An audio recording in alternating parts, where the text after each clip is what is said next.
पैसे जीवनामध्ये फार महत्त्वाचे राहिले नाहीत, परंतु सोन्यासारखी माणसं मिळत गेली. राजा आमचा एकदम म्हणजे मनातला विषय. काही मूर्ख लोकांनी ते अंधश्रद्धाने थोतांड धर्मात पसरवलं, पण एवढा वैज्ञानिक धर्म जगाच्या पाठीवर कुठलाच नाही. दुसऱ्याची शाळा बंद पाडणं सोपं रे, पण स्वतःचं काय? हिंदू हा शब्द धर्मवाचक नाही. राधाबरोबर तिच्या प्रेमाचे मंदिरं आहेत. आता कृष्णाचा आणि राधाचा संबंध आला कुठे? प्रद्युम्न जर बाहेरून आले तर रुक्मिणीला कळायचं नाही पती कोण पुत्र कोण, एवढे हुबहू होते. अच्छा. सुख रात्री ऐकलं, दुःख सकाळी ऐकलं, दोन्ही स्थितीमध्ये स्थितप्रज्ञ होते, ते राम होते.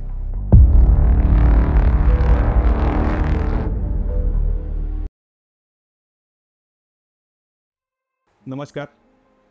समाज विश्वाच्या व्यक्ती आणि प्रवास या पॉडकास्ट सिरीजमध्ये आज आपल्यासोबत एक असं व्यक्तिमत्व आहे ज्यांच्याबद्दल बोलण्यासारखं खूप काही आहे, त्यांच्याकडून ऐकून घेण्यासारखं पण खूप काही आहे. एका छोट्या खेड्यातून सुरू झालेला प्रवास ते आज अनेक वर्ष वेगवेगळ्या क्षेत्राशी संबंधित राहून म्हणजे असं काम केलेलं आहे ज्या कामाची खरंच ग्राउंड लेवलला खूप गरज असते. तर ते काम सरांनी केलेलं आहे, ते आपण या पॉडकास्टच्या माध्यमातून आपण त्यांच्या आयुष्यातले विविध पैलू जाणून घेण्याचा प्रयत्न करणार आहोत आणि मनसोक्त गप्पा मारणार आहोत. नक्कीच हा पॉडकास्ट तुम्हाला सगळ्यांना आवडेल अशी आशा करतो आणि पॉडकास्टला सुरुवात करतो. सर, तुमचं स्वागत आहे पॉडकास्टमध्ये. नमस्ते. पॉडकास्टच्या सुरुवातीलाच सर मला असं विचारायचं की 70चा काळ असेल, त्या काळामध्ये आयुष्य खूप बिकट होतं. म्हणजे खाण्यापिण्याच्या छोट्या छोट्या गोष्टीपासून माणसाला म्हणजे त्रास सहन करावा लागायचा. तर त्या काळामध्ये तुमचं बालपण होतं, तिथून जडणघडण सुरुवात झाली. तर तो काळ कसा होता, म्हणजे सुरुवातीच्या काळातला संघर्ष? सुरुवातीच्या काळाचा विचार केला तर एका खेड्यामध्ये जन्म झालेला माझ्यासारखा व्यक्ती, ज्याने भरपूर शेती असलेले वडील, परंतु त्यांना शेतमजूर होताना पाहिलेला माणूस. म्हणजे असलेली शेती कुळात गेली, कुळाच्या भांडणात राहिलेली विकून गेली. अशा बिकट परिस्थितीमध्ये कसंबसं शिक्षण पार करून कॉलेजची पायरी चढायची इच्छा असलेला माणूस. पण 72-73चा दुष्काळ आणि 73ला 10वी सुटलेली, त्यामुळं देगलूरसारख्या दूरच्या ठिकाणी शिकवा, कमवा आणि शिका या दृष्टिकोनातून असलेल्या देगलूर महाविद्यालय देगलूर इथे वसतिगृहात राहून शिकण्याचा योग आला. रोज 2 तास मेहनत करायची आणि त्याच्या बदल्यात राहणे आणि खाणे फुकट, असा तो योग्य असा प्रवास होता. आणि त्या काळामध्ये करता करता 6 महिने कसेबसे काढले, परंतु दुष्काळी परिस्थितीमुळं गावाकडनं पैसे 100 रुपये मिळणंसुद्धा मुश्किल झालं. आणि त्या दरम्यान विचार असा केला की दिपावळीला सुट्टीवर आल्यानंतर परत न जाणे, इथेच काम करून हातभार लावणे. मग तो दुष्काळी विहिरीवरचा कामाचा भाग असो, ते काम करताना आलेले हातावरचे फोडं असोत, या अतिशय संघर्षमय जीवनामध्ये 2-4 वर्ष काढले. थोडंफार मग काही मंडळींच्या याच्यातूनच पंचायत समितीमध्ये काम करण्याचा योग आला, सोडून देऊन ITI करण्याचा योग आला 78-79ला. आणि मग विचार केला की 79ला तर ITI झालेलं आहे, पुण्यात जायला पाहिजे. आणि पुण्यात येण्याचा योग पण ITI काढल्यावर घरीच बसल्यानंतर माझे एक मित्र आहेत, होते मोहन माने, ज्यांच्यामुळे मी पुण्याला आलो. तो माझ्या सख्या भावापेक्षा जवळचा होता. SRPत होता, तो आता राहिलेला नाही, पण त्याचं आणि त्याच्या मिसेसचं म्हणजे वहिनींचं आठवण मी आयुष्यभर विसरू शकत नाही. तेव्हा पुण्यात आलो. पुन्हा छोट्या मोठ्या नोकऱ्या करीत करीत पुणे महापालिकेत लागलो. 1.5 वर्ष पुणे महापालिकेत PMTमध्ये काम केलं. त्याच्यानंतरचा कार्यकाळ 1981च्या ऑक्टोबरपासून 512 आर्मी बेस वर्कशॉप खडकी इथं काढले. म्हणजे जवळजवळ 38 वर्षे ही सेमी गव्हर्नमेंट आणि गव्हर्नमेंटची नोकरी झाली माझी. फक्त हे करत असताना असा एक भाग होता की बॅचलर अवस्थेमध्ये असताना पुण्यात आल्यावर बरेच चांगले मित्र मिळाले.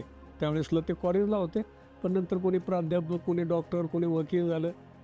आणि त्या मित्रांच्या सान्निध्यामध्ये समाजकामाचा ओढा वाढला गेला. अध्यात्म तर बाळकडू गावातच मिळालेलं होतं, परंतु अध्यात्माबरोबर समाजकामाचा एक ओढा मिळाल्यामुळे या ठिकाणी ते काम सुरू झालं. त्यापैकी आज मला सांगायला अतिशय दुःख होतं आहे की आमचा जो मित्रमेळा होता, जे आम्ही 20-25 लोकांचा ग्रुप होता, तो आजपर्यंत टिकून आहे समाजकामातच आहे.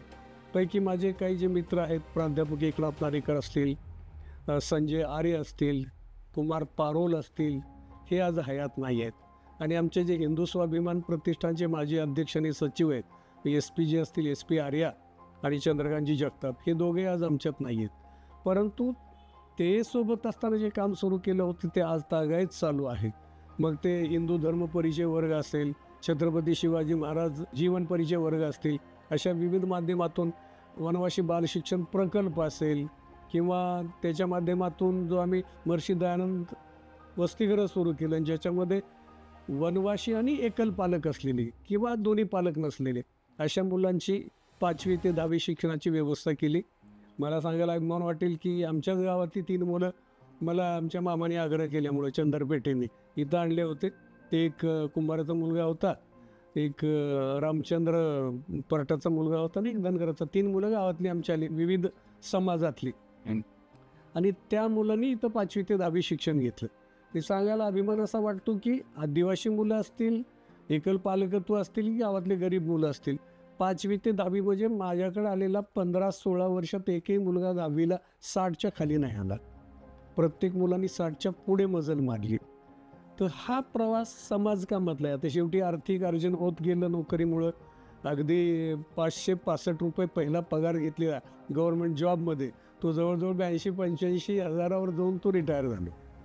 पैसे जीवनामध्ये फार महत्त्वाचे राहिले नाहीत, परंतु सोन्यासारखी माणसं मिळत गेली, सोन्यासारख्या माणसांची सोबत मिळत गेली. आणि म्हणतात ना की लोखंड परिसाच्या जवळ गेल्यावर ते सोनं होतं लोखंडाचं, तसं आमच्यासारख्या माणसाचं पंडित धर्मवीर आर्य यासारखी माणसं असतील, पंडित विश्वनाथ जे असतील, आर्य समाज पिंपरी असेल, ज्याचा 1981-80मध्ये माझा सन्मान झाला, ज्याच्यामुळं आपल्याला जडणघडण मिळाली, ऋषी दयानंदांचे विचार मिळाले, या महापुरुषांच्या विचारामुळे जीवन बनत गेलं आणि एक सामाजिक कामाची ओढ निर्माण होत गेली आणि ते टिकली. आपण काहीच केलेलं नाही आहे, ते होत गेलं आणि करीत राहिलो, असाच तो एक प्रकार आहे. त्या परमात्म्याने परमेश्वराने आपल्या हातून काय करून घ्यायचं ठरवलं असेल आणि त्यांनी करून घेतलं आहे, पण करीत गेलो, एवढाच त्याचा भाग आहे. खरंच प्रवास बघितल्यानंतर असं वाटतं की म्हणजे एवढं काम केल्यानंतरही म्हणजे आजच्या काळात आपण थोडंसं जरी केलं तरी खूप सारं दाखवण्याचा प्रयत्न करतो वगैरे, पण एक चांगलं सर्कल जोडून ते अनेक वर्ष चांगल्या कामाशी बांधित राहणं खरंच ही मोठी म्हणजे जडणघडण ज्या पद्धतीनं झाली तर त्याचाच तो आधार असणार आहे की जडणघडण कशी होती माणसाची, तर त्यावरतीच त्याचं पुढचं आयुष्य जे आहे आणि जे काही चांगलं करत असतो तर त्यावरतीच निर्भर असतं. सर इथून म्हणजे आपले जसं आर्य समाजामुळं या जडणघडणीमध्ये खूप मोठं योगदान आहे. जन्म हा आपला वारकरी परंपरेतला आणि आर्य समाज हा हिंदुत्व आणि हिंदुत्वामध्ये जे म्हणजे त्याच्यामध्ये सुधारणा करण्यासाठी 1875 साली स्वामी दयानंद सरस्वती यांनी मुंबईमध्ये काकडवर तर तो सुरू केला. तर मग ह्या दोन्ही म्हणजे जास्त काही फरक नाही आहे, फक्त दोन्हीचा ताळमेळ आणि कसं बघता या दोन्हीकडे म्हणजे ते घडलं कसं. आपण खेड्यातली माणसं, मराठी माने शहरामध्ये खेड्यातले येडे, तेव्हा खेड्यात राहिलो पण आपण वेडे नाही राहिलो. खेड्यामध्ये आपल्याला अध्यात्माचं बाळकडून मिळालं. त्याच्यामुळे मी निश्चित काही नावं घेईन की मारुती मोगरगे महाराज असतील, कीर्तन करत होते, अडाणी माणूस पण कीर्तनकार, त्र्यंबक पाटील असतील, गावातली काही मंडळी रामायण लागायचं, त्याच्यामुळे अध्यात्माचा ओढा निर्माण झाला आणि आपला कल कायम अध्यात्माकडे राहिलेला आहे. बरं, शाकाहारी परिवार, त्यामुळं तो एक भाग महत्त्वाचा राहिला. भले आपण जगाच्या पाठीवर कुठे गेलो, आजपर्यंत आपण जगाच्या पाठीवर भारतात बऱ्याच ठिकाणी फिरलो, पण आध्यात्मिक आणि शाकाहारी राहिल्यामुळे आपल्याला अडचण कुठं आली नाही. आपलं एक जीवन त्या प्रकारचं बनत गेलं. राहिला विषय, पुण्यात आल्यानंतर विविध संस्थांशी संबंध आला.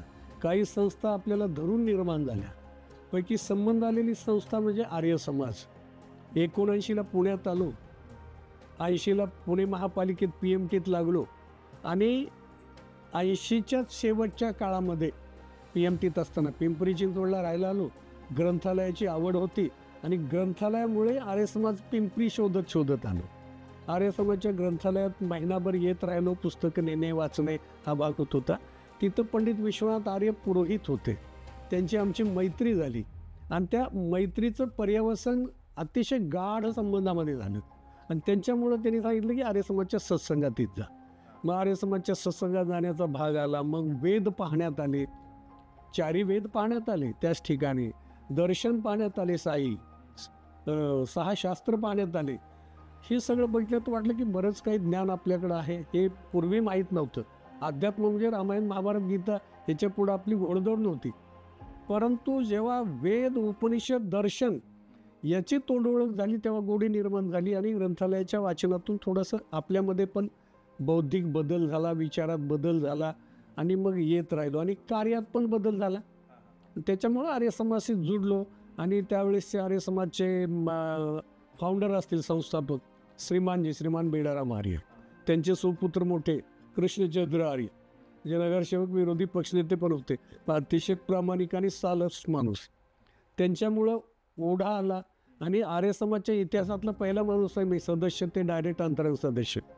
ही एक घटना तिथं घडली. तो किस्सा कसा घडला होता? तर तो किस्सा असा घडला की आर्य समाजने भाषण योगिता ठेवली, प्रतियोगिता. त्या स्पर्धेत भाग घेतला, योगायोगाने ते बक्षीस मिळालं. 101 रुपये बक्षीस आणि 5 पुस्तकं असं ते स्वरूप होतं. त्याच्यातनं त्यांचा ओढा त्यांचंही आकर्षण आपल्याकडं आलं, त्यांचं प्रेम बसलं आणि मग आर्य समाजमध्ये प्रवेश झाला. तो आज तागायत आहे. आजही मी सगळ्यांना सांगतो की ऋषी दयानंद त्यांची जी परंपरा आहे, पंडित लेखराम असतील, स्वामी श्रद्धानंद असतील, त्यांच्या पुढचे शीतलाला लाजपतराय असतील, यांच्या परंपरेचं त्यांच्याविषयीचं वाचन झाल्यामुळे इकडचा ओढा वाढला आणि आर्य समाजला येतच राहिलो. आर्य समाजने बोलायला पण शिकवलं. सत्संगामध्ये प्रवचन व्हायचे, व्याख्यानं व्हायचे आणि त्या माध्यमातून व्याख्यानाला बऱ्याच ठिकाणी जायचा योग येऊ लागला. पुण्यात असेल, पुण्याबाहेर असेल, विवेकानंद सार्धशतीमध्ये जवळजवळ महाराष्ट्रभर फिरण्याचा योग आला व्याख्यानासाठी. नाही तर स्वामी विवेकानंदावर आपल्याला फार माहिती नव्हती, एखादं व्याख्यान. पण स्वामी विवेकानंदावर बरीच व्याख्यानं त्या सार्धशतीमध्ये झाली, त्याचा एक भाग होता. मग काही कामाने हरियाणाला जायचा योग आला. आमचे मित्र आहेत हरियाणामध्ये, मनोज आर्य, त्यांच्यामुळं त्या एरियात जाण्याचा योग आला. तिकडेही व्याख्यानाचा योग आला. पुन्हा आपल्या शिवछत्रपतीवर बोलण्यासाठी हैदराबादला अलियाबाद गुरुकुलमध्ये शिवछत्रपतीवर बोलायचा योग आला. राजा आमचा एकदम म्हणजे मनातला विषय, छत्रपती राजा म्हणजे आपल्या जिव्हाळ्याचा विषय. त्यामुळे त्या विषयावर कुठेही 4 चौघात बसलो की बोलायला आवडतं. आणि आपला धर्म हा विज्ञाननिष्ठ आहे, अंधश्रद्धेवर आधारित बिलकुल नाही, थोतांड धर्मात बिलकुल नाही. काही मूर्ख लोकांनी ते अंधश्रद्धाने थोतांड धर्मात पसरवलं, पण एवढा वैज्ञानिक धर्म जगाच्या पाठीवर कुठलाच नाही. कुठल्याही धर्माची पुस्तकं काढायची, तुलना करायची. धर्म आणि विज्ञानाचं क्रॉसिंग झालेलं बाकी धर्मात त्या पुस्तकावर सिद्धांतावरनं फाशी दिलेली वैज्ञानिकांना. पण हा धर्म एकमेव असा आहे की विज्ञाननिष्ठ धर्म आहे. याच्यामध्ये तुम्हाला सगळं काही मिळेल. तुम्ही यजुर्वेद काढला तर याच्यामध्ये गणिताची सूत्र आहेत. आपल्या वेदांमध्ये सायन्सचे सूत्र आहेत. वेद आणि विमान विद्या नावाचं पुस्तक आहे. म्हणजे वेदात बरंचसं ज्ञान आहे सूत्ररूपाने. या भारतात जर त्याचा विकास आणि विस्तार झाला असता तर आज देश कुठे गेला असता. परंतु वेदांना झाकाळून टाकून त्याचं ज्ञान झाकून ठेवल्यामुळं आपल्या माणसाची प्रगती त्या मानाने कमी झाली किंवा जगाच्या आपण मागे राहिलो. ते थ्रू युरोप आपल्याला यावं लागलं. आपल्याकडनं युरोपमध्ये आपल्याकडं, अशी ती परिस्थिती झाली. तेव्हा आर्य समाजचे मोठे उपकार आपल्यावर आहेत. इथंच आल्यानंतर आम्ही राष्ट्रीय रेड्डी एलम संस्थेची स्थापना केली. त्याच्यामध्ये डॉक्टर मुस्कावाड होते. त्यांच्या टेरेसवर बसून प्राध्यापक व्यंकटेश वांगवाड, डॉक्टर मुस्कावाड, आम्ही जवळजवळ 80-85 लोक एकत्र आली. राष्ट्रीय रेड्डी समाज जे आहे आळंदीचा, त्याचं मुहूर्तमेढ रोवली गेली. ते आजपर्यंत संस्था गेली जवळपास माझ्या मते 32-33 वर्ष एकदम सुंदर सुचारू रूपानं चाललेली आहे. आजही जी टीम आहे ते अतिशय सुंदर काम करते आहे. सगळे सहकारी अतिशय उत्तम काम करत आहेत आणि असंच आता पुढची पिढी काम करीत राहील. कित्येक पिढ्या खपतील तेव्हा त्याचा पूर्ण विकास होईल. एवढी जागा आपण आळंदीत घेतलेली आहे आणि मला खात्री आहे की येणारी पुढची पिढी म्हणा किंवा विद्यमान पिढी म्हणा, ज्या मागच्या पिढीनं खपून काम केलं आहे तीच पुढची पिढी पुढे घेऊन जाईल, याच्यामध्ये दुमत नाही. त्यानंतर 2000 साली पंडित धर्मवीरजींना आम्हाला सोबत घेऊन हिंदू स्वाभिमान प्रतिष्ठानची स्थापना केली. मग आम्हाला ते अनाथ आदिवासी मुलांचं काम का असते कळायला लागलं. त्यासाठी रायगड या कोकण पट्ट्यामध्ये आदिवासी पाड्यावर आम्ही फिरलो. त्याच्यातनं वनवासी बालशिक्षण प्रकल्प 200 मुलांचा समर सीझनमध्ये आळंदीचं ते स्कूलचं प्रांगण आणि स्कूल आम्हाला मिळालं आर्य समाजकडनं आणि त्या ठिकाणी 2 महिने शालाबाह्य विद्यार्थ्यांना शिक्षण देऊन डायरेक्ट 4थीच्या परीक्षेला बसवण्याचा प्रकल्प सलग 2-3 वर्ष राबवला आणि त्याच्यातनं मग 2003 सालापासून हा वनवासी बालशिक्षण प्रकल्पाचं छोटं रूप निवासी वसतिगृह सुरू केलं, महर्षी दयानंद वसतिगृह.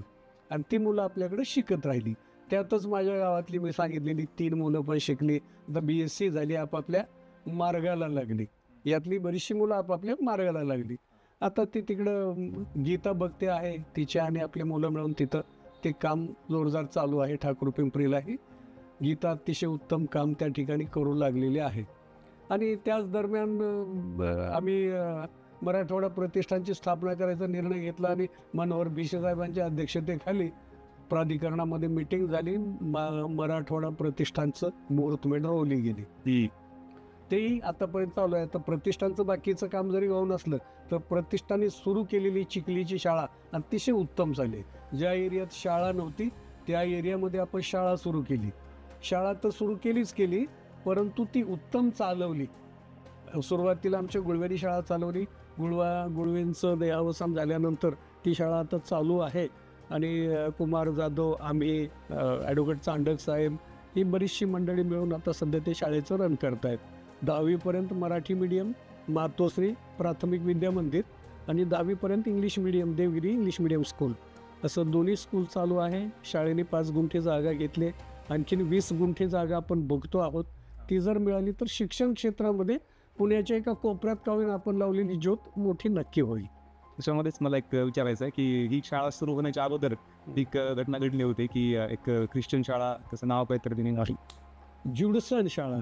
त्या शाळेतला किस्सा काय होता आणि ती मग परत त्याच्यातूनच तुम्हाला प्रेरणा भेटली की आपण एक चांगली शाळा काढली पाहिजे? हा, तर ते कसं किस्सा असा झाला की ज्युडसन ही ख्रिश्चन शाळा आहे आणि त्या शाळेने मग हिंदू मुलींनी मेहंदी लावायची नाही, टिकली लावायची नाही, असं एक व्हीप त्यावेळेस काढला होता. त्या काळातली गोष्ट ही जवळजवळ 80 साली. मग त्यावेळेला पालकांमध्ये खूप रोष निर्माण झाला. त्याचा थोडासा आपणही त्यांना साथ दिली आणि शाळेला पण विनंती केली की मागे घ्या. हा काही ख्रिश्चन शाळा म्हणजे ख्रिश्चन देशातली शाळा नाही आहे. हा बहुधर्मीय देश आहे. प्रत्येकाला कुठल्याही शाळेत आपापल्या धर्माने जगण्या वागण्याचा अधिकार आहे. आणि त्याच्यातनं मग शाळेने ऐकलं नाही. मग आपण आंदोलन सुरू केलं. आठवडाभर शाळा बंद पाडली. त्याच्यानंतर शाळेबरोबर वाटाघाटी झाल्या. 1-2 मीटिंगनंतर शाळेने ते सगळं मागे घेतलं. शाळा रेग्युलर सुरू झाली. पण कसं होतं की दुसऱ्यांनी केलेली शाळा बंद पाडणे आणि स्वतःचं अस्तित्व निर्माण करणे, 2 गोष्टीत फरक असतो. मग आमच्याच एका मित्राने एक टॉन्ट म्हणत दिला किंवा व्यंग केलं की दुसऱ्याची शाळा बंद पाडणं सोपं आहे रे, पण स्वतःचं काय. मग त्या एका वाक्याने एवढी किक बसली की मग म्हटलं आपण शाळा सुरू करू ना, अवघड काय आहे. मग आर्य समाजच्या अंतरंग समितीमध्ये निवड झाली होती. तर आर्य समाजच्या त्या वर्षीच्याच पहिल्याच मीटिंगमध्ये, जूनमध्ये किंवा मेमध्ये, मला पक्का आठवत नाही, परंतु आपण लगेच शाळेचा ठराव टाकला. सुरुवातीला मंडळी कच खात होती की कहाँ से बच्चे लाएंगे, कौन करेगा, कैसे चलाएंगे. पण म्हणलं हिमतीनं चालेल, काय अडचण नाही. 14 मुलं घेऊन शाळा सुरू केली ती आपण. त्यातली जवळजवळ 8 मुलं आपण मराठी शाळेतून काढून आणून तिथं टाकली म्हणत चालेल. आज या घडीला जवळजवळ 1800 ते 2000 विद्यार्थी शिकत आहेत. ज्युनियर कॉलेज आहे, सिनियर होतं, आता आपण बंद केलं ते, कारण ॲडमिशन कमी व्हायला लागले मुलींचे. पण ज्युनियरला मुलींचे ॲडमिशन 2-2 बॅच आहेत, काय अडचण नाही, 2-2 तुकडे आहेत. तेव्हा आता एवढ्या 14 मुलांचं रूपांतर एवढ्या मुलात झालं. आता 4-5 मजली शाळा आहे. अतिशय सुंदर संकुल आहे आणि सगळ्यांना आवडेल अशी शाळा आहे. शिस्तप्रिय शाळा आहे. कुठेही ज्युनियर कॉलेजच्या मुलांना सुद्धा कधी आला आणि कधी घरी गेला असं होत नाही. पालक सोबत आला तरच घरी मुलांना आजही पाठवतो आपण, किंवा पालकांनी कमीत कमी फोनवर प्रिन्सिपॉलशी बोलायला पाहिजे, किंवा मुलाला काही आजार आला आहे तरच आपण पालकांना बोलून घरी पाठवतो. म्हणजे मोठ्या मुलांनाही ड्रेसवर येतात, म्हणजे मुक्त संचार नाही शाळेत. त्यामुळं मुस्लिम मुलीसुद्धा प्राधान्य देतात. अच्छा. आणि हिंदूंच्या भजन स्पर्धेमध्ये भाग घेऊन पहिलं बक्षीस पण मिळवतात. हे विशेष त्या शाळेचं आहे. ज्या विचारातून शाळा सुरू झाली आणि ती आज शाळा एवढी मोठी झाली, खरंच ऐकताना खूप छान वाटतंय. कारण हे ऐकायला छान वाटतंय, पण करताना खूप म्हणजे नक्कीच अवघड असणार आहे. पण माणसाचा विचार ठाम असेल आणि आपल्याला जे पटत नाही तर त्याला एकदम विरोध न करता सगळ्याच बाजूने नाही का त्याला समजावून सांगून बघून, जरी नाही परिवर्तन झालं तिकडं, तर आपण एक पॅनल चांगला पर्याय तयार करू शकतो. ते काकांनी दाखवून दिलेलं आहे. पुढं आपण या पॉडकास्टमध्ये वळताना मला असा प्रश्न विचारायचा की 512 आर्मी बेस वर्कशॉपमध्ये अनेक वर्ष तुम्ही सर्व्हिस केली. ते डिफेन्सशी रिलेटेड आहे, देशाच्या संरक्षणाशी. आणि डिझेल मेकॅनिक तुमचा म्हणजे डिप्लोमा होता, म्हणजे त्या फील्डमध्ये होतात. आणि तिथं मग तुम्हाला युनियनवरती काम करण्याची संधी भेटली. आणि परत मग अनेक संस्थांच्या जसं आर्य समाजामध्ये पण एका पदावरती म्हणा तर तिथं काम करता, आळंदीची संस्था आहे तिथं पण. तर त्या पदावर काम करत असताना काय अनुभव येतो, काय शिकायला भेटतं आणि बाकीच्यांना पण आपण म्हणजे कसं मदत करू शकतो, तर ते काही अनुभव आणि काही इंटरेस्टिंग त्याच्यातले किस्से असतील तर ते सांग. त्याचा एक भाग असा आहे की पद हा व्यवस्थेचा भाग आहे. पद म्हणजे काय फार मोठी गोष्ट नाही की त्याच्यामुळे ओरडून जाण्याचं काही कारण नाही. पद हा व्यवस्था, तो अध्यक्ष असेल, उपाध्यक्ष असेल, कुठलाही पदाधिकारी असेल, तो त्या व्यवस्थेचा भाग आहे आणि तेवढ्या कालावधीसाठी. त्या कालावधी संपल्यावर त्या पदाला काही किंमत राहत नाही, की त्या माणसाला तसं काय राहत नाही. तेव्हा त्या पदाला न्याय देणे त्या कार्यकालात एवढंच त्याचं काम असतं. योगायोग जेव्हा PMT किंवा पुणे महापालिका सोडून 512 आलो, त्यावेळेला पहिले 2-4 वर्ष तर रेग्युलर लोकांप्रमाणे कामातच गेली. परंतु माझ्या माहितीप्रमाणे आणि आठवणीप्रमाणे की 85ला मी सुट्टीवर गावाकडे गेलो होतो आणि त्यावेळेस युनियनच्या निवडणुका लागल्या आणि शिक्षण प्रतिनिधी या पदावर पहिल्यांदा बिनविरोध आणि गैरहजेरीत निवड झाली. तो माझा युनियनमध्ये प्रवेश करण्याचा पहिला दिवस. नाहीतर युनियनमध्ये जावं, विशेष काही करावं असं काही डोक्यात नव्हतं. परंतु अपघाताने युनियनमध्ये आलो, पण आल्यानंतर मला एक आवड निर्माण झाली आणि ते काम आपण करीत गेलो. त्याच्यातनं शिक्षण प्रतिनिधी राहिलो. 98 ते 90 मला वाटते, या 87 ते 89, 89 ते 91, पण त्या दरम्यान वर्स कमिटीवर निवड झाली. 10 प्रतिनिधी मॅनेजमेंटचे, युनियनचे 10 प्रतिनिधी, म्हणजे लोकांचे 10 प्रतिनिधी.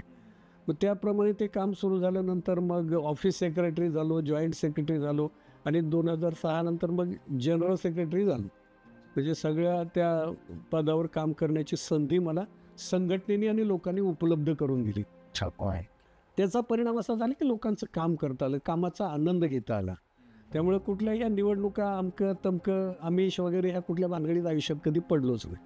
पण लोकांनी ॲज इट इज आहे असं मला स्वीकारलं. फक्त युनियनचे आणि लोकांचे एवढे उपकार आपल्यावर झाले की त्या संघटनेमुळे भारतभर जाता आलं. मग फेडरल काउन्सिलमध्ये असताना फेडरल काउन्सिलची मीटिंग असेल, फेडरेशनचे अधिवेशन असतील विविध शहरामध्ये, किंवा JCMची दिल्लीमध्ये बैठक असेल. JCMचा कार्यकाल जास्त लाभला नाही, कारण त्याच्यानंतर रिटायर झालो मी ते सोडून पण दिले. पण विविध पदावर काम केल्यामुळं देशभरात जाता आलं, देशभरामध्ये लोक जोडता आली. त्या युनियनचे पदाधिकारी जवळचे झाले, त्यांच्याबरोबर मैत्री झाली आणि ते आजपर्यंत टिकून आहे. आता रिटायर होऊन किंवा सेवानिवृत्त होऊन 8 वर्ष झालेत. परंतु एवढ्या कार्यकालामध्ये सगळ्यांचे माझे संबंध आहेत तसेच आहेत. फोन होतात, कुठल्या शहरात गेलो तर भेट होते, गाठ होते. त्यामुळं हा एक मोठा भाग मिळाला. आर्य समाज आणि युनियन या 2 गोष्टींमुळे जग बघता आलं किंवा आपलं भारत बघता आलं. प्रवास करायला भेटलं तरच माणसाला खूप काही शिकायला भेटतं. तर तुम्हाला म्हणजे या दोन्ही संधी दोन्हीकडून मिळाल्या, म्हणजे युनियन पण आणि आर्य समाज. ह्या दोघांनी संधी दिली किंवा दोघांच्याही कार्यक्रमाच्या निमित्तानं जाण्याचा योग आला. त्याच्यामुळं आपली जडणघडण होत गेली. आपण म्हणजे काय फार विशेष आहोत त्याच्यातलं वाहन आहे, पण एका सामान्य माणसाला बोट धरून शिकवलं म्हणल्यासारखं सामान्य माणसाला आपलंसं केलं, लोकांनी पुढे ढकललं आणि युनियननी एक मोठेपणा देऊन काम करण्याची संधी उपलब्ध करून दिली. तर त्या काळातले आमचे जे दिग्गज नेते असतील, मग आमचे JD सूर्यवंशी असतील, दिगंबर फेंगशे असतील किंवा कॉम्रेड KM मॅथ्यू असतील, D लोबो असतील, जुन्या काळातले बरेचसे नेते जे आज हयात नाहीत आणि हयात आहेत असे, पण सगळ्यांची नावं घेणं शक्य नाही. परंतु या सगळ्या दिग्गज लोकांचा आपला संबंध आला, ही सगळ्यात मोठी गोष्ट. आणि फेडरेशनचं हेड ऑफिस आहे ते इथंच खडकीमध्ये, पुण्यात. त्याच्यामुळे ही सगळी भारतभरातली दिग्गज लोकं पण येत गेली आणि त्यांचा आपला संबंध निर्माण झाला. संघर्ष पण होतो माणसाचा युनियनमध्ये, पण काही गोष्टी त्या तशा घडत गेल्या, पण त्याच्यातनं आपण तावून पुढे निघालो आणि पुढचा मार्ग आपण ठरला. बसलो नाही किंवा आहे तिथं थांबलो नाही, चालत राहणे एवढीच क्रिया केली. पळालो पण नाही, पण चालत गेल्यामुळे आपण निश्चितपणे आपल्या या स्थितीपर्यंत पोहोचलो. तेव्हा आजही मी 512 असलेल्या माझ्या सगळ्या सहकाऱ्यांच्या शुभेच्छा कायम राहिल्यात, किंवा आमच्या 512तल्या नेत्यांचे किंवा राष्ट्रीय पातळीचे आमच्या ऑल इंडिया डिफेन्स एम्प्लॉईज फेडरेशनचे जे कोणी नेते असतील त्या सगळ्या नेत्यांचे सुद्धा माझ्या जडणघडणीमध्ये मोठा सहभाग आहे. आर्य समाजचे सगळे पदाधिकारी असतील, आमच्या राष्ट्रीय रेड्डी समाजाचे असतील किंवा आपल्या मराठवाडा प्रतिष्ठानचे असतील. माणूस समाजाकडून शिकतो, त्यामुळं मी या सगळ्या मंडळीकडून आजपर्यंत शिकतच आलो आहे आणि पुढेही शिकतच राहणार आहे. जीवनभर मनुष्य विद्यार्थी असतो, तसंच चांगल्या गोष्टी या शिकतच गेलो. या काळामध्ये काही चुकाही झाल्या असतील हातून, परंतु त्या सगळ्यांनी सांभाळून घेतल्या आणि माफ करून पुढे ढकललं. म्हणूनच आपण इथपर्यंत येऊन पोचलो आहोत. तेव्हा अतिशय आनंद वाटतो. तेव्हा शाळा जेव्हा चालू झाली आणि आता रनिंगमध्ये चालली आहे, तर आज आनंद वाटतो मागं बघितल्यावर शाळेचं काय स्वरूप झालं आहे आता. आणि आज न उद्या आता स्वतःची बिल्डिंग होईल शाळेची, त्यावेळेला आणखीन आनंदाचा दिवस आपल्यासाठी असणार आहे. नव्या येणाऱ्या पिढीसाठी काहीतरी चांगलं करून ठेवल्याचं समाधान आपल्याला आहे. आळंदीचं तेच समाधान आहे. काय कुठलाही माणूस काय डोक्यावर घेऊन आळंदी थोडीच जाणार आहे, परंतु जे उभं करून ठेवलं आहे त्याच्यामध्ये जे जे खपले सहकारी आपले, त्या सगळ्यांचा उद्देश हाच आहे की हे चालत राहावं, निरंतर चालत राहावं. आणि ते राहणार, यात काही दुमतच नाही. अडचणी येत राहतील, त्या सोडवत राहतील आणि आपली येणारी पिढी पुढे जात राहील. असं आहे. आता आर्य समाज स्थित्यंतरानेच आता इथपर्यंत पोचलेलं येऊन आता नवीन पिढीच काम करते. तेव्हा कुठल्याही संस्थेमध्ये फक्त कार्यकर्ता हा क्रियाशील असेल, कृतिशील असेल तर संस्थेला मरण नाही किंवा संस्था थांबत नाही. तर भारतभरात जेव्हा जेव्हा आपण अभ्यास केला तर बऱ्याच संस्था दिसतील त्या मोडकळीला आल्या, बंद पडल्या किंवा कुणीतरी हायजॅक केल्या. अशा बऱ्याच संस्था आहेत. परंतु काही संस्था आहेत जे चिरतारुण्य टिकून आहेत, निरंतर क्रियाशील आहेत आणि सदैव कार्यतत्पर आहेत. त्यापैकी आता या जेवढ्या 4ही संस्था आहेत त्या अतिशय उत्तम काम करू लागल्यात आणि भविष्यात निश्चित नवीन नेतृत्वाच्या अधीन होऊन सुद्धा ते चांगलंच काम करणार आहे. नक्कीच कार्यकर्ते खरं जसे आहेत तर त्यानुसार ही संस्था जशी चालत आलेली आहे तर ती पुढं ती संस्था त्याच पद्धतीने चालण्यासाठी कारण कार्यकर्ता म्हणून काम करणं गरजेचं असतं अगोदर, कारण तो त्याच्यातून घडत असतो आणि तोच पुढं ती संस्था चांगल्या पद्धतीने घेऊन जात असतो. संघटनेच्या युनियनच्या याच्यावरती राहून सरांनी जो एक देशभर म्हणजे मित्र म्हणा किंवा जे आपली माणसं जोडले तर ती माणसं खरंच दुसरीकडे कुठं भेटत नाही.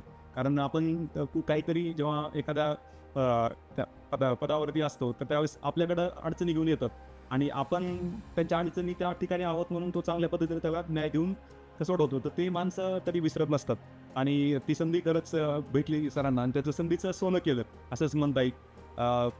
पुढचा सर मला असा प्रश्न विचारायचा होता की आर्य समाज जे आहे तर आपण अनेकांनी म्हणजे लहानपणापासून म्हणा किंवा वाचलेलं आहे वगैरे, तर ह्या संवादाचं थोडक्यात जर सांगायचं म्हणलं जे मूल्य तत्व आणि म्हणजे का म्हणजे अट्रॅक्ट करतो आर्य समाज आजही, म्हणजे जवळजवळ आज मला वाटतं 200 वर्ष झाले. आर्य समाज ही हिंदुत्वाची धरोहर आहे. म्हणजे ही चळवळ आहे शुद्धीकरणाची, विचाराची. ही कुठली नवीन संस्था, नवीन धर्म वगैरे नाही आहे. आपली जी सनातन परंपरा आहे त्या परंपरेच्या विचाराला धार देणारी संस्था आहे. ईश्वर एक आहे, ईश्वर निराकार आहे, ईश्वर सर्वशक्तिमान आहे, अजर अमर अभय नित्य आणि सृष्टीकर्ता आहे. ईश्वराचे एवढे गुण आहेत आणि त्याच्यामुळं हा ईश्वर प्रत्येकाच्या हातून बरे वाईट कामं करून घेतो. प्रत्येकामध्ये त्याचं अस्तित्व आहे. आपण त्या एकाच ईश्वराला मानावं. ईश्वराची कृती वेद आहेत. वेद हे अपौरुष आहेत आणि प्राणीमात्राच्या कल्याणासाठी आहेत. ते फक्त हिंदूसाठी आहेत, बाकीसाठी नाहीत असं नाही आहे. ही सनातन परंपरा, वेद हे संपूर्ण मानवमात्रांसाठी आहेत, त्यांच्या कल्याणासाठीच आहेत. तेव्हा वेद, उपनिषद, दर्शन याचा अभ्यास करावा, स्वतःला प्रगल्भ करावं आणि मानवमात्राची सेवा करावी ही शिकवण देणारी महर्षी दयानंद सरस्वतींनी निर्माण केलेली संस्था म्हणजे आर्य समाज. जशा अनेक संस्था आहेत तशी एक संस्था चळवळीसाठी निर्माण केलेली आणि ही जगभर सध्या कार्यरत आहे. संपूर्ण जगातल्या जवळजवळ 54-55 राष्ट्रांमध्ये हिचं कार्य अविरत चालू आहे. समाज शुद्धीकरणाचं, धर्मशुद्धीकरणाचं, सनातन जागृतीचं, धोक्याचं या चळवळीत काम करतानाच माझा झुकाव थोडा धर्माकडे वळला आणि हिंदुत्व आपण समजून घेतलं. हिंदू हा शब्द धर्मवाचक नाही, मुळामध्ये हिंदू हा शब्द भूगोलवाचक आहे. सिंधू आणि हा भूगोलवाचक शब्द आहे. हिमालय ते हिंद महासागर याच्यामध्ये जे राहणारे लोक आहेत त्यांना हळूहळू लोक सिंधच्या पलीकडचे म्हणून हिंदू म्हणत गेले आणि मग ह्या गंगा यमुना किंवा सिंधूचं खोरं, गंगेचं खोरं या परिसरात राहणाऱ्या सगळ्या लोकांची संस्कृती सुरुवातीला डेव्हलप होत गेली आणि त्याच्यामुळे अर्वाचीन काळामध्ये फार फार ईसापूर्व 1000 वर्षाच्या मागे हा शब्द जातच नाही.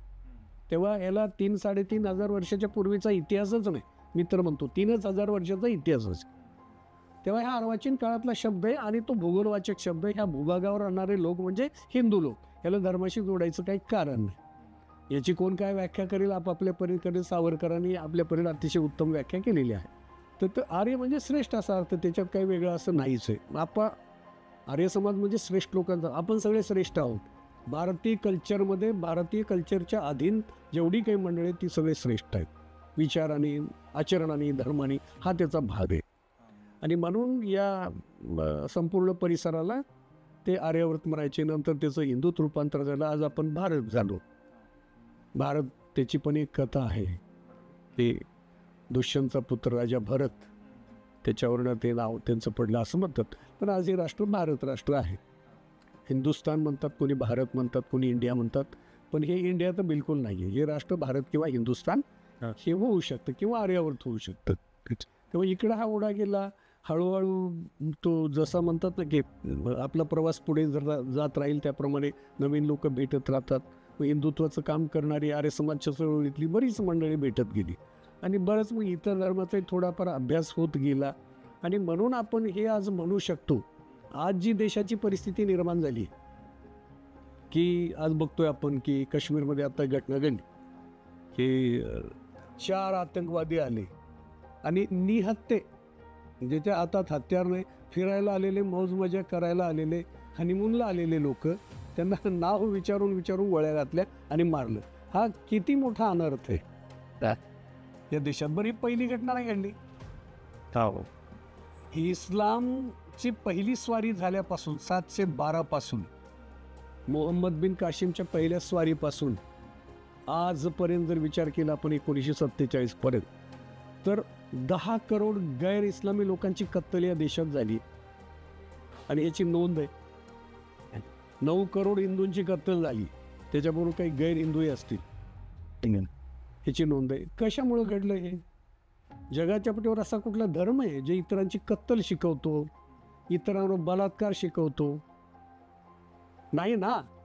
मग हा कसला धर्म, ही कसली शिकवण की जात धर्म विचारान मारा? तेव्हा हे काल ताजं घडलेलं उदाहरण आहे.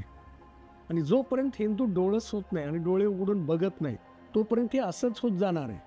आज सुद्धा 40% हिंदू थोडाफार जागा झालाय किंवा हल्लाय म्हणतो. 60% डोळे झाकूनच आहे. 60% हिंदू फक्त पॅकेज कमवायचं, पैसे कमवायचे, व्यापार करायचा, पैसे कमवायचे, ते पोराला हँडवर्क करायचे, एका दिवशी मरून जायचं, ह्याच्या पलीकडे कृतीतच नाही आहे. रोज बघतोय मिरवणुकीवर दगडफेक होते, रोज बघतोय. गळे कापले जातात, रोज बघतोय. बलात्कार होतात, रोज बघतोय. सुधरत नाही. हे अशा ज्या गोष्टी घडत आहेत, तर याच्यामध्ये कुठंतरी शिक्षणाचा, म्हणजे चांगल्या शिक्षणाचा अभाव आहे का वाटतं? कारण लहानपणापासून आपल्याला जे शिकवलं जातं ना, तर अशा गोष्टी तर कधीच शिकवत नाही ना आपण, की अशा म्हणजे कुणावरती अत्याचार करा, अन्याय करा. कारण आपलं भारतीय संविधान आहे, तर त्या ह्याच्यानुसार सर्व धर्म समभावाची ही जी जडणघडण लहानपणापासून व्हायला पाहिजे. आणि दुसरा आपला धर्म आहे तर तोही जाणून घेतला पाहिजे आणि इतरांचाही धर्म जाणून घेतला पाहिजे. तर हे घडताना दिसत नाही. त्याच्यासाठी उपाय आणि कारण एक आहे. शिक्षणाची प्रणाली दिल्लीपासून गल्लीपर्यंत एक पाहिजे. शिक्षण पद्धती दिल्ली ते गल्ली एक पाहिजे. स्वतःचं कल्चर, भारतीय परंपरा, भारतीय कल्चर, भारतीय राजे राजवाडे, ऋषीमुनी, हे शिक्षण मुलांना मिळालं पाहिजे. बाकी धर्माने सुद्धा याचा विचार केला पाहिजे की आपल्या धर्मात ज्या गडबडी आहेत, इतरांविषयी नफरत पसरवणाऱ्या ज्या गोष्टी आहेत त्या काढून टाकल्या पाहिजेत. या देशामध्ये आपण एक दुसऱ्याच्या कत्तली करून सुखाने नांदू शकत नाही. नक्कीच आहे. तेव्हा एक दुसऱ्याची कत्तल करणे हा कुठला धर्म नाही. एक दुसऱ्याचं आदर करून, त्याला म्हणतात ना सहचर्य, एकत्रित गुण्यागोविंदाने नांदण्यासाठी तुमचे विचार, आमचे विचार, दोघांमध्ये जे चांगलं असेल त्याची अंमलबजावणी व्हावी, जे वाईट असेल ते दोघांनी सोडून द्यावं. मी एकाला म्हणत नाही. जे वाईट आहे त्याचा त्याग करावा, जे चांगलं आहे त्याचा स्वीकार करावा. विश्वानि देव सवितर दुरितानि परासुवा यदभद्रम तन्न आसवा, हा वेदमंत्र आहे. जगात जे वाईट आहे ते माझ्यात काढून टाक आणि जे भद्र आणि कल्याणकारी आहे ते माझ्यामध्ये दे. ही परमेश्वराच्या प्रार्थनेतला हा पहिला मंत्र आहे. तेव्हा याच्याप्रमाणे प्रत्येकाने जर आचरण केलं आपलं तर अडचण काहीच येणार नाही. दुसऱ्याची पत्नी असेल, दुसऱ्याची मुलगी असेल, दुसऱ्याची सून असेल, तिला आपण एका नजरेने बघितलं चांगल्या, तर धर्मातल्या लोकांमध्ये सुद्धा विकृती निर्माण होणार नाही. याचा अर्थ हे म्हणत नाही की हिंदूमध्ये विकृती नाही, पण आपल्यासुद्धा धर्मामध्ये ज्या विकृती आहेत त्याला काढण्याचा प्रयत्न आपण केला पाहिजे. आणि ज्या ज्या धर्मामध्ये ज्या विकृती आहेत त्यांनी त्या सोडण्याचा प्रयत्न केला पाहिजे. आजही काही कलम असतील जे निषेध करण्यासारखे आहेत किंवा ज्याचा आजच्या काळामध्ये ज्याची आवश्यकता नाही, त्यांनी ती कलमं बाजूला केल्याच पाहिजेत ना, तरच आपण गुण्या गोविंदाने नांदू शकतो. आणि म्हणून त्याची आत्ता गरज आहे. आज या घडीला सत्ता किंवा राजा फार काही करू शकतो अशातला भाग नाही आहे. राजा राज्यकारभार करू शकेल, सुरक्षिततेची काळजी घेऊ शकेल, परंतु प्रॅक्टिकल फ्लोअरवर प्रत्यक्षात सुरक्षितता ही आपल्याला पाळावी लागेल. आणि जेव्हा समोरचाने आपण जर एक दुसऱ्यावर विश्वासात असू तर असुरक्षित होण्याचा प्रश्नच येणार नाही. आणि म्हणून आपण कुठल्याही बहुल भागात जाऊ, मुस्लिम बहुल भागात गेला हिंदू सुरक्षित राहायला पाहिजे, आणि हिंदू बहुल भागात मुस्लिम राहिला तर तो सुरक्षित राहायला पाहिजे. मुस्लिमच नाही, भारतातल्या कुठल्याही धर्माचा माणूस कुठल्याही धर्माच्या भरवस्तीत एकटा राहिला तर ती सुरक्षित राहायला पाहिजे, याची काळजी घेणं हे प्रत्येकाचं काम आहे. कारण देश म्हणून आपण देश बांधव आहोत, आणि तरच ते शक्य आहे. नाहीतर आपण एक दुसऱ्याकडे शंकेने बघायचं आणि हा संपूर्ण जग माझ्याच धर्मात आलं पाहिजे, माझा धर्म सर्वात श्रेष्ठ, आणि सगळ्यांनी एकाच विचारात यायला पाहिजे, बाकी सगळे इथं जगात राहण्याच्या लायकी नाहीत, असं जर कुठला धर्म विचार करत असेल ते एकदम निषेध करण्यासारखे. त्याचा निषेध व्हायला पाहिजे. त्या धर्मातल्या लोकांनी पुढाकार घेऊन गेला पाहिजे. याचं कारण असं आहे, जम्मू काश्मीरमध्ये जेव्हा तो वाणी का कोण मारला गेला, बुरान वाणी, सैन्याकडनं जेव्हा त्याचा खात्मा केला गेला त्यावेळेला त्याच्या अंत्ययात्रेमध्ये हजारो लोकांची यात्रा निघाली होती. एका आतंकवाद्याच्या यात्रेत, मृत्यू यात्रेत, अंतिम यात्रेत जर तुम्ही सगळे सामील होता तर तुम्ही सगळे आतंकवादी विचाराचे आहात. मग तो पार्लमेंटवर ज्यांनी बॉम्ब फोडला तो अफजल गुरु, त्याच्याही अंत्ययात्रेच्या वेळेस तुम्ही तोच करावा केला का? दिल्लीमध्ये, मुंबईमध्ये तुम्ही काय केलं? तेव्हा असं नाही झालं पाहिजे. जर आता ह्या 27-28 लोकांची हत्या केली या आतंक्यांनी, देशद्रोह्यांनी, तर यावेळेला थोडंसं वातावरण बदलल्यासारखं वाटतं. काश्मीरमध्ये मोर्चे निघाले, लोकांनी बऱ्यापैकी 90-91ला मी काश्मीर होतो त्यावेळेला आम्हाला अर्धवट दौरा सोडून परत यावं लागलं होतं. त्यावेळेला काश्मीरमध्ये मस्जिदीमधून अनाऊन्समेंट झाली होती, हिंदूंनी काश्मीर सोडून बाळून जा. आणि त्यावेळेला हिंदू नाग धरून पळून आले, बायावर बलात्कार झाले, कत्तली झाल्या. काश्मीर फाईलमध्ये आले आणि त्यावेळेची घटना मी प्रत्यक्ष साक्षी आहे.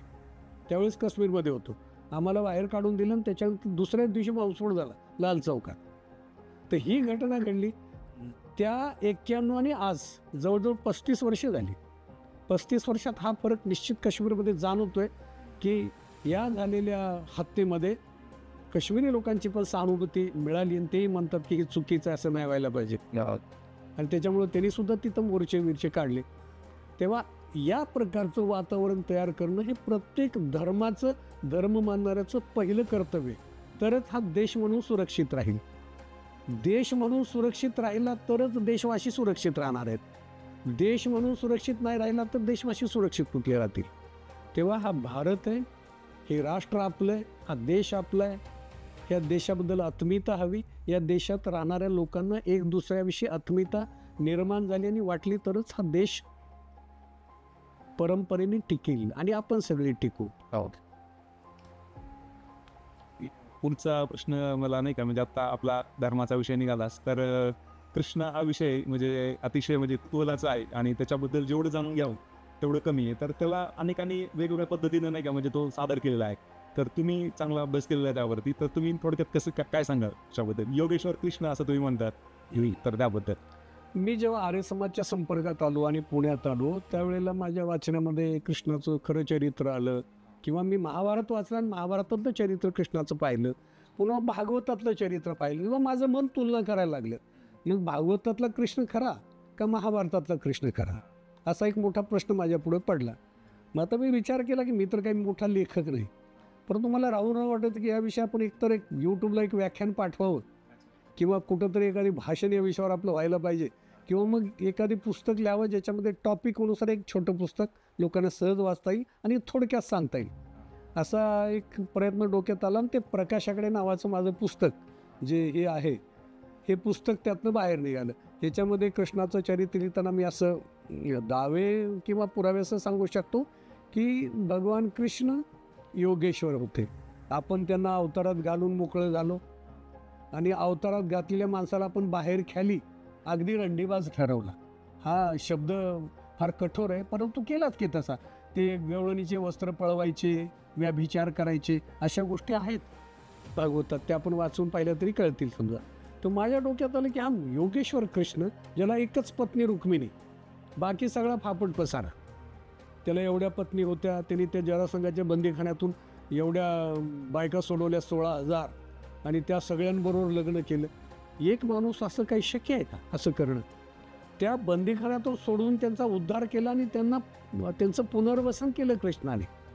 पण भगवान कृष्ण आयुष्याच्या सुरुवातीपासून जन्मापासून मृत्यूपर्यंत ते अतिशय कटाक्षाने ब्रह्मचर्य पाळून राहिलेत. त्यांच्या आयुष्यामध्ये सत्यपतिव्रता एकच रुक्मिणी पत्नी आणि एकच पुत्र प्रद्युम्न. आता लोक जोडतात राधा, राधाबरोबर तिच्या प्रेमाचे मंदिरं आहेत. आता कृष्णाचा आणि राधाचा संबंध आला कुठे? तर बालवयात असं म्हणतात. बालवयामध्ये असताना नंद आणि यशोदेच्या घरी कृष्णाचा आलय असेल, आपण थोडक्यात मानू संबंध. तर कृष्ण 10 वर्षाचे असतील तर राधा 6 वर्षाची असेल, तर त्यांचं कसलं प्रेम आणि काय.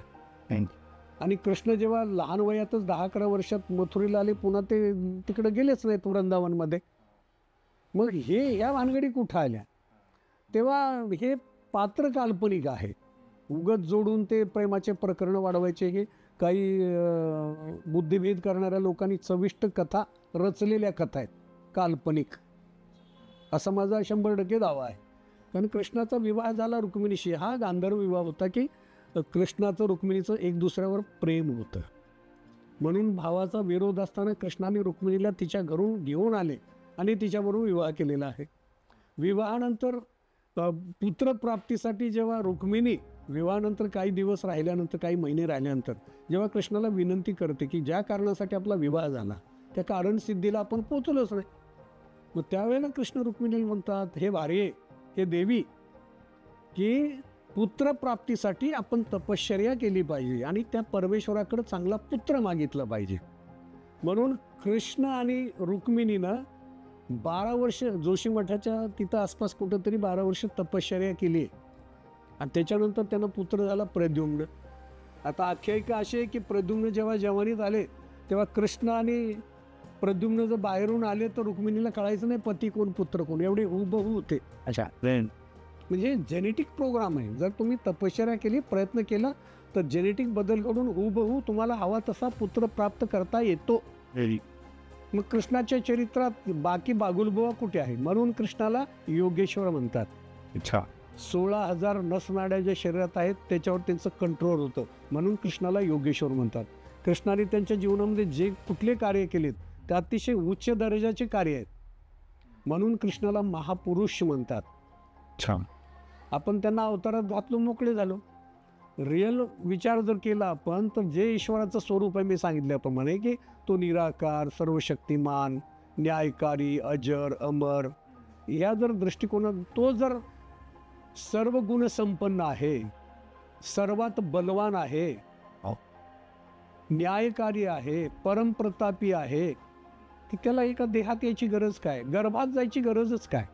तो कुठलेही महान आत्मे गर्भातून पाठवून त्यांच्या हाताने पुरुषार्थ घडवू शकतो. तो एकदेशी होऊ शकत नाही. जर तो भारतात देव आहे, तो अमेरिकेत कुठे आहे मग? तेव्हा जो अमेरिकेत आहे, जो भारतात आहे, जो इंग्लंडमध्ये आहे, जो जगभर आहे, सृष्टीत आहे, ब्रह्मांडात आहे, ग्रहगोल्यांमध्ये आहे, सगळ्या अणुरेणूत सामावला आहे, त्याला ईश्वर म्हणतात. ती परमपावन शक्ती आहे, तो म्हणजे ईश्वर. त्याला आपण ईश्वर म्हणतो. तुका ते म्हणतात ना, अरुरेणू एवढा, तो लहानात लहान, मोठ्यात मोठा, मोठा एवढा की संपूर्ण ब्रह्मांड व्यापून टाकेल, लहान एवढा की तो दिसणार नाही. असं ते ईश्वराचं स्वरूप आहे. आणि म्हणून ईश्वराला कुठल्या अवतारात यायची गरज नाही. अवतार ही कल्पना आहे. आणि या महान पुरुषांनी फार मोठं काम केलं. कृष्ण दररोज यज्ञ करत होते, सकाळ संध्याकाळ संध्या करत होते, ते ईश्वराची उपासना करत होते. ते स्वतः ईश्वर होते, तो उपासना कोणाची करत होते? राम स्वतः यज्ञ करत होते, रोज ईश्वराची उपासना. जंगलात सुद्धा ते हवन करायचे आणि रोज संधी काळात सकाळ संध्याकाळ संध्या प्रार्थना करायचे, ईश्वराचं गुणगान करायचे. ते ईश्वर होते, तो गुणगान कोणाच करत होते? कथेमध्ये सांगतात की ते महादेवाची भक्ती करायचे, महादेव यांची भक्ती करायचे. रिअल फॅक्टमध्ये ईश्वराची अनेक नावं आहेत. आपण ईश्वराला अनंत नावाने पुकारतो, पण ईश्वर वेगळा असतो का? उदाहरण, जसे एखादे वडील आहेत, वडिलांना त्यांची पत्नी पती परमेश्वर या नावाने हाक मारत असेल, त्यांचा मुलगा त्यांना पिताजी म्हणत असेल, मुलगी पिताजी म्हणत असेल, बहीण त्यांना दादा किंवा भाऊ म्हणत असेल, त्यांचा जिजाजी किंवा जो मेहुणा आहे तो त्यांना भाऊजी म्हणत असेल, मग पिताजी एकच आहेत का ह्या नावाप्रमाणे वेगवेगळे आहेत? एकच. पिताजी एकच, त्यांना संबोधन वेगवेगळ्या नावाने, ज्याला जसे दिसले जे नाते त्याप्रमाणे त्यांचं संबोधन झालं. ईश्वराचं तसं आहे. गणेश ईश्वराचं नाव आहे. गणेश म्हणजे संपूर्ण गणांचा जो ईश आहे तो परमपावन परमेश्वर म्हणजे निराकार ईश्वर. महादेव जो देवादिदेव देवांचा देव आहे तो महादेव म्हणजे त्या परमपावन परमेश्वराचं एक नाव. ब्रह्मा, संपूर्ण ब्रह्मांडाची जी निर्मिती ज्यांनी केली त्या निर्मिती करणाऱ्या नावाचं नाव म्हणजे ब्रह्मा. ते त्या परमपावन एकाच निराकार ईश्वराचं नाव आहे. विष्णू पालनकर्ता म्हणून ते विष्णू त्याच परमेश्वराचं नाव आहे. तो एकच आहे, ही त्याची नावं आहेत. अशी शेकडो नावं त्याची आहेत. ज्याला जसा दिसला तसा, 4 आंधळ्यांना हत्ती जसा दिसला तसा. नक्कीच. प्रत्येकाने आपापला समज ईश्वराबद्दल घडून घेतला आणि त्याने आपला ईश्वर स्वतःच बनवलं. ईश्वराला आपण घडवतो का? ईश्वराला आपण घडवतो, आपण बनवतो, आपण मंदिरात ठेवतो, आपण त्याच्यात प्राण भरतो आणि म्हणतो हा ईश्वर. मग ईश्वरात प्राण भरण्याची शक्ती जर आपल्यात असेल तर तो ईश्वर का आपण ईश्वर? असं शक्यच नाही ना. तो परमपावन परमेश्वर त्यांनी अख्ख्या जगात प्राण फुंकलाय, त्याच्यात कोण प्राण फुंकू शकणार आहे? तो दगड असेल तर दगडाच्या अणूत पण ईश्वर आहे, पण तो दगड ईश्वर नाही. मंदिराच्या मूर्तीत ईश्वर आहे, पण ती मूर्ती ईश्वर होऊ शकत नाही का? मूर्ती जड आहे, ईश्वर चेतन आहे. जड आणि चेतन मध्ये फरक असतो ना. जड वस्तू हलवल्याशिवाय हलत नाही आणि चेतन आपोआप हलते. तेव्हा ईश्वर हा ईश्वरच आहे. ईश्वरासारखं दुसरं कोणीच नाही. जगाच्या पाठीवर कितीही साधू संत किंवा आजचे आधुनिक साधू संत जे स्वतःला म्हणून घेत आहेत, ज्याची दर्शन घ्यायची फी 20-20 हजार रुपये आहे, काहींची तर कथा करण्याची फीस लाखोत करोडोत आहे. हे सगळे कथाकार, प्रवचनकार जे स्वतःला मंत संत म्हणतायत, हे स्वतःला ईश्वर बी म्हणतायत, कृष्णाचं रूप वगैरे, हे सगळं खोट आहे. हे कोणी बहुरूप येते, कोणी ईश्वर नाही आहे. ईश्वर एकच आहे, जो प्रत्येकात विद्यमान आहे, सर्व शक्तिमान आहे. त्याच्या एवढा शक्तिमान कोणीच नाही. बाकी सगळी माणसं आहेत, शूद्र माणसं आहेत. त्यांनी जन्म घेतलाय, तो मरणार आहे. आणि तो जर स्वतःला ईश्वर म्हणतो तो मेला नाही पाहिजे, अमर पाहिजे. म्हणून ईश्वर अजर अमर अभय नित्य आणि पवित्र सृष्टी करताय, हे गुण आहेत त्याचे. तो अजर म्हणजे तो जराजर कधी होणार नाही म्हातारा. अमर म्हणजे मरणार कधीच नाही. अजन्म त्याचा जन्म नाही, अमृत्य त्याचा मृत्यू कधीच नाही.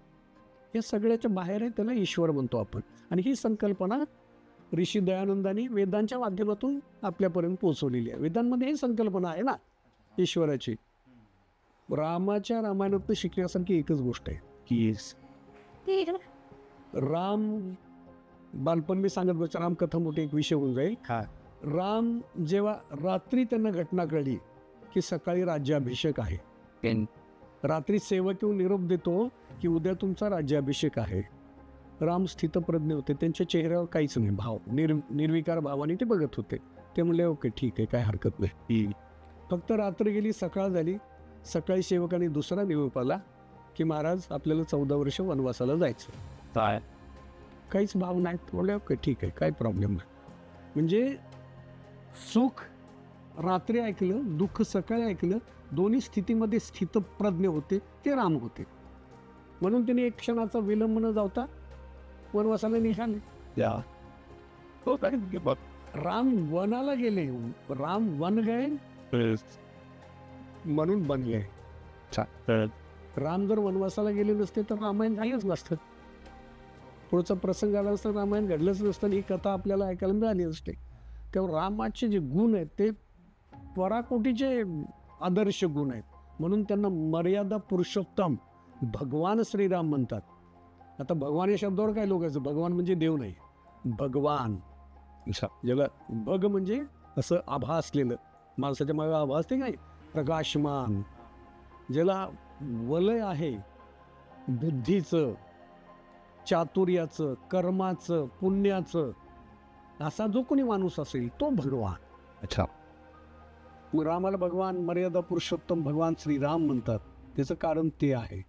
त्याचं पुढच्या कथेमध्ये बऱ्याच गोष्टीत मजेदार, परंतु राम ही एक व्यक्तिरेखा आहे, महापुरुष आहेत आणि त्यांचं जीवन मर्यादामध्ये बांधलेलं होतं. त्यांनी कधीच मर्यादा भंग केलेली नाही त्यांच्या लाईफमध्ये, आयुष्यामध्ये, म्हणून ते राम झाले. आणि कृष्णाचं तसंच आहे. दोन वेगळे चरित्र आहेत. एकाचा जन्म रात्रीचा आहे, एकाचा जन्म दिवसाचा आहे. दोन वेगळे चरित्र आहेत, पण दोघे चरित्र एक दुसऱ्याला पूरक आहेत. एकाने अख्खं जीवन संघर्षात आणि अतिशय स्वतःच्या माणसापासून पारखं होण्यात घालवले. एक 14 वर्ष सोडले तर संपूर्ण जीवन आपल्या नात्या गोत्यात राहिलेलं आहे आणि आपलं जीवन आदर्श बनवलेलं आहे. तेव्हा हे दोन चरित्र म्हणजे या देशाचं भूषण आहे. जगात कुठं बदलायची गरज नाही आदर्श घेण्यासाठी. ह्या दोन चरित्रामध्ये भरपूर आदर्श आपल्याला घेता येऊ शकतो. ह्या दोन व्यक्तिरेखा आहेत, त्यांच्यावर एक एक व्याख्यान होते चांगलं. शॉर्टमध्ये दोनच गोष्टी मी सांगतो. रामायण वनवास रामाला झाला, पत्नी म्हणून सीता सोबत गेली, लक्ष्मण जायचं काही कारण नव्हतं, पण अरण्यात आपला एकटा भाऊ काय करेल म्हणून लक्ष्मण सोबत गेला. भरताला राज्य मिळालं तर त्याने आनंदाने राज्य घ्यायला पाहिजे होतं, पण भरताला वाटत मोठा भाऊ सोडून माझ्या आईने हे काय पाप केलं, म्हणून तो मार्ग रस्त्यात जाऊन यायचा आग्रह करतो पण येत नाही. तो बरंच तुझ्या जंगलात बसतून राज्य तिथं पादुका ठेवून करायला लावतो. ते शत्रुघ्नाच्या जीवावर राज्य पडतं. भरत जंगलात साधू वेशात असल्यासारखा, त्याची बायको मांडवी ती विपन्न अवस्थेत 14 वर्ष ब्रह्मचर्य पाळून एकट्याने कुडतच जगली. श्रुतकीर्ती त्या शत्रुघ्नाची बायको, शत्रुघ्न दिवसभर राज्यकारभार करायचा, रात्री त्यांच्या वाड्याच्या दाराच्या बाहेर जी शिळा टाकलेली असेल तिथं जाऊन रात्री झोपायचा आणि ही वर रात्रभर एरझाऱ्या घालायची. लक्ष्मण झोपलेला पाहिल्यानंतर मांडवी झोपायची, शत्रुघ्न झोपल्यानंतर पाहिल्यानंतर ती श्रुतकीर्ती झोपायची. त्या दोघीचा काय दोष रामायणात, परंतु यांचं आपापसातलं एवढं बंधुप्रेम होतं की अख्खं राजसिंहासन फुटवलं जातं. भाऊ सावत्र, सावत्र भावात एवढं प्रेम होतं की ते सिंहासन तुझ्याकडे जाऊ दे, माझ्याकडे जाऊ दे. तर रामाला भरत तिथपर्यंत गेल्यावर हा बरं झालं आता आलास म्हणून येता आला असतं, परत राज्य करता आलं असतं ना, पण नाही केलं. बरं, वनवास तिथं भेटायला आल्यानंतर ह्या तिन्ही बायका आल्या होत्या, म्हणजे तिन्ही राण्या, कैकेयी सुद्धा भरत घेऊन आलता सोबत. आईलाही पश्चाताप झाला कैकेयीला. तिथं रामाने भेटायला आल्यानंतर पहिल्यांदा विचार करून डायरेक्ट जाऊन कौशल्याला भेटला नाही राम. राम कैकेयीला भेटतो, तिच्या पाया पडतो. हा, राम म्हणतो की ही बदनाम झाली आहे, हिच्याविषयी लोकांमध्ये वादनता चांगली नाही आहे, म्हणून तिला भेटतो आणि तिची थोडंसं मानसिक स्थिती ठीक करण्याचा प्रयत्न करतो. म्हणून राम. इथं आपल्याला हे ऐकायला मिळतं. आणि तेच आपल्या इतिहासात काय ऐकायला मिळतं की चारी भावाचा खून करून, हत्या करून, मुंडके ताटात बापाला भेट देऊन, बापाला बंदीवान्यात टाकून स्वतःचं राज्य दिल्लीचं बळकवणारा औरंगजेब पण आपल्याला दिसतो. इतिहासाची दोन टोकं आहेत. ते कृष्णाच्या चरित्रात काय बघायला मिळतं आपल्याला, महाभारतामध्ये पांडवांमध्ये भाऊ सावत्र, भाऊ चुलत, पण त्या सत्तेच्या सिंहासनासाठी महाभारताचं युद्ध घडलं. म्हणजे योग्य मार्गाने चालणारा कोणीच नाही निघाला. बळजबरीने सिंहासन मी लहान असलो तरी माझ्याकडे पाहिजे म्हणून दुर्योधनाने हट्टापायी युद्ध घडवून आणलं. या दोन कथा आपल्याला सांगतात की घरात महाभारत नको, महाभारत आपल्या घरात व्हायला नाही पाहिजे, रामासारखं प्रेमाने भावाभावाने राहायला पाहिजे. ही शिकवण देणारे दोन ग्रंथ आहेत.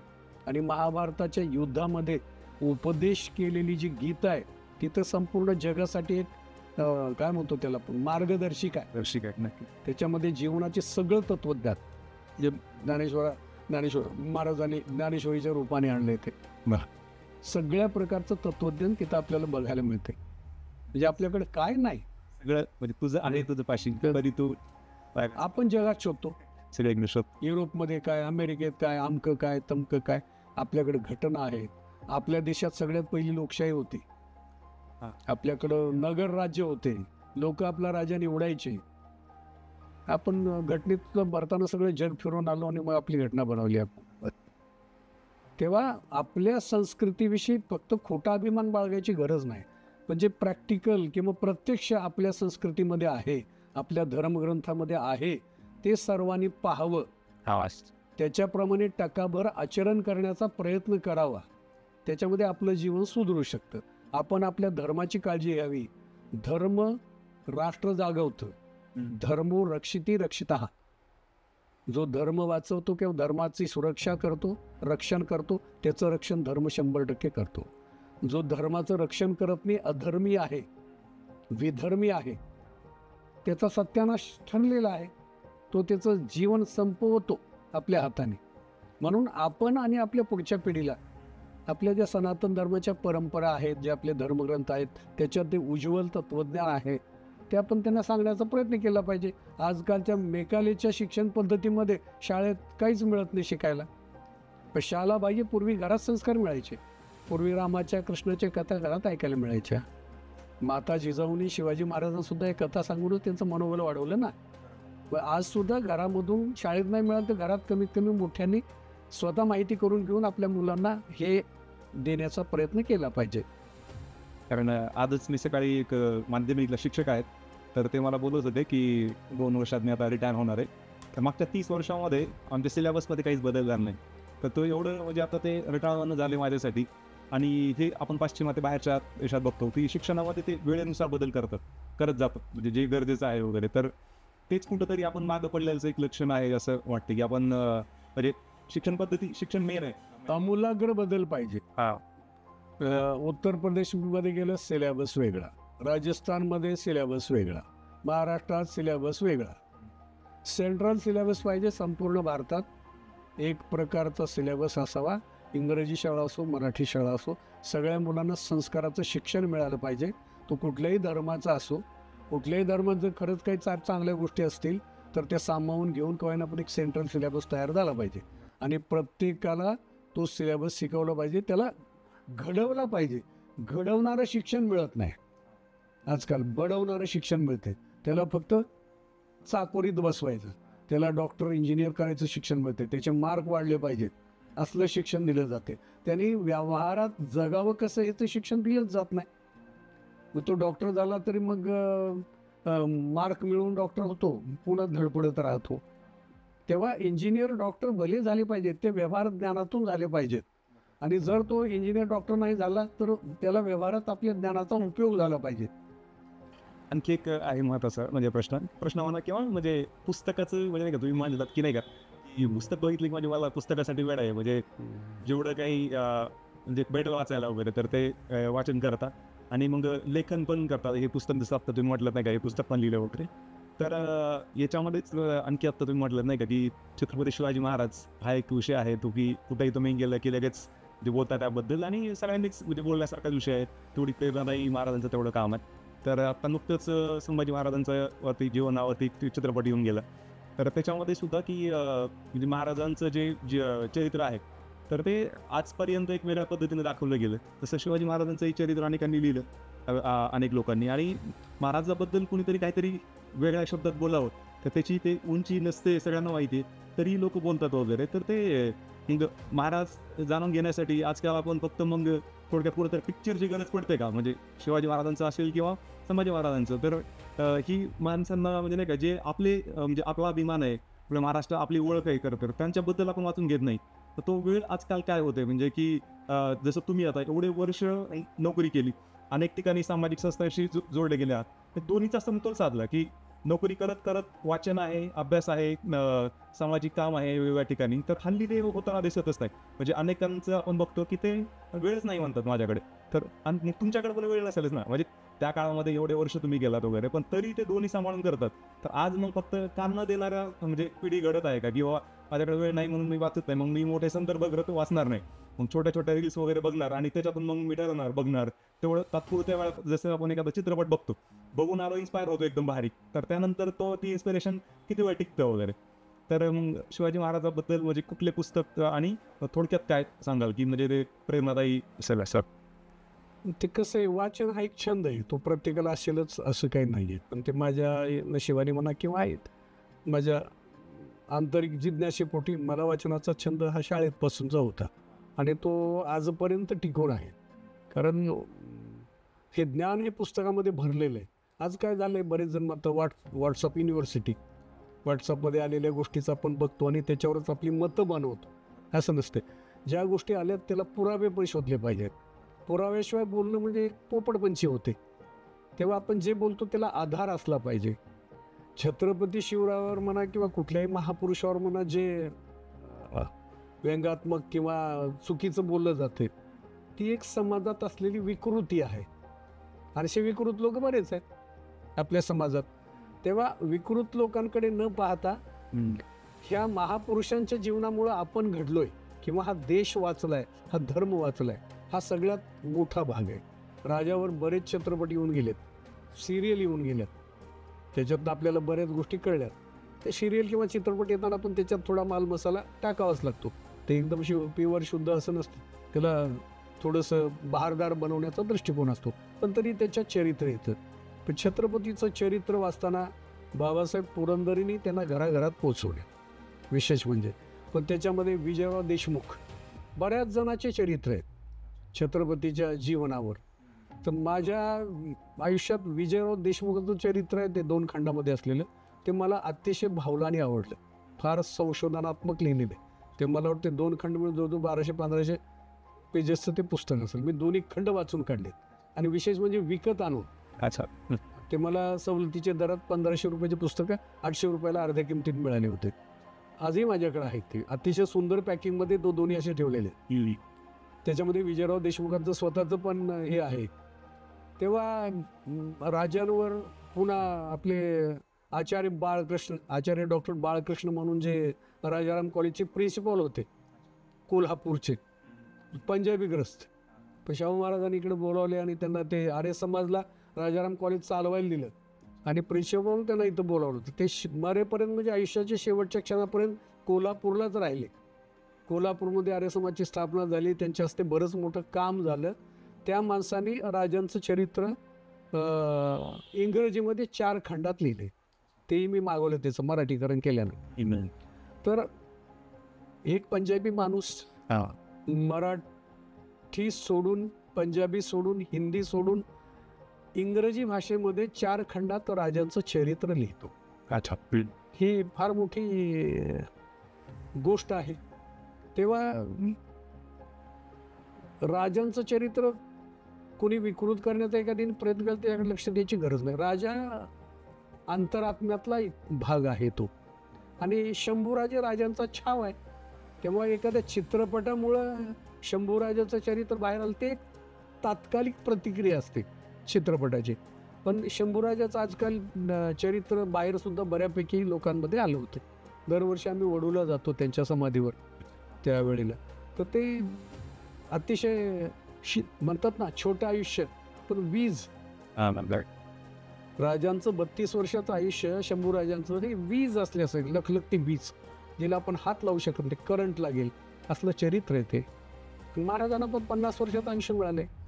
अजून 25 वर्षाचं आयुष्य छत्रपतींना मिळालं असतं आणि ह्या छाव्याला अजून 30 वर्षाचं आयुष्य मिळालं असतं, अख्ख्या औरंगजेबा सकट मुघली सल्तनत त्या देशात गाडली गेली असती. हा इतिहास घडला असता. पण त्या परमात्म्याच्या मनात ते नव्हतं आणि ते साम्राज्य मग पुढच्या पिढीनं बाजीराव पेशव्यांनी पार अगदी अटकेपर्यंत निघून पोहोचवले. फक्त ते पुढच्या पिढीमध्ये टिकलं नाही. ब्रिटिश आल्यानंतर ते पुन्हा समेटलं गेलं. मोजून एक 200-300 वर्षाचा इतिहास झाला राजांचा. पण राजामुळं एक घडलं, या ठिकाणी सर्व दूर जी सत्ता बदल होत होती तिला अटकाव पडला आणि एवढ्या मोठ्या बलाढ्य मोगली सत्तेला टक्कर देऊन हे स्वराज्य निर्माण केलं आणि टिकवून ठेवले. 2 गोष्टी केल्या ज्याच्यामुळे आपण वाचलो, आपली सुनता व्हायची वाचली. म्हणजे आज सॉरी त्यामुळं त्या माणसाचे उपकार एवढे आहेत की त्याला आपण विचार पण करू शकत. खाऊ नक्कीच अशा महापुरुषांचं जे चरित्र आहे तर ते अनेकांनी घराघरात पोहोचवलेलं आहे. त्यांचा विचार जो आहे तर तो आपण आपल्या दैनंदिन जीवनामध्ये त्याचं अवलंब करणं, त्याच्यावरती चालणं तेच अतिशय महत्त्वाचं आहे. अनेक विषयावरती आपण बोललो. अनेक विषय असे आहेत ज्या विषयावरती एक विषय घेऊन 1 तासाचा 2 तासाचा पॉडकास्ट होऊ शकतो. तर आपण नक्कीच नंतर त्यावरती जसं वेळ मिळेल तसं आपण करूयात. सध्या तुर्तास आपण या ठिकाणी थांबूयात. सरांनी खूप भरपूर वेळ दिला. म्हणजे अनेक विषयांना स्पर्श करून त्यात स्पष्टपणे त्यातली जी बाजू आहे तर ती मांडलेली आहे आणि ते नक्कीच म्हणजे पाहणाऱ्यांसाठी सुद्धा नक्कीच ते प्रेरणादायी असणार आहे. सर नक्कीच तुमचे मनापासून आभार. धन्यवाद. आपण भेटत राहूयात. धन्यवाद. नक्की